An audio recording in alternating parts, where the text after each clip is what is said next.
ఇలా తెల్లవారే వెలుగు రేఖలా పచ్చ పచ్చ పచ్చి మట్టి బొమ్మలా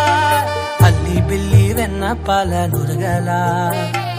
అచ్చ తెలుగు ఇంటి పూల కొమ్మలా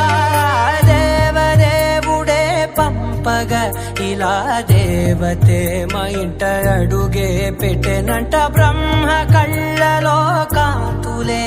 మా అమ్మలా మా కోసం మళ్ళీ లాలి పాడేనంట.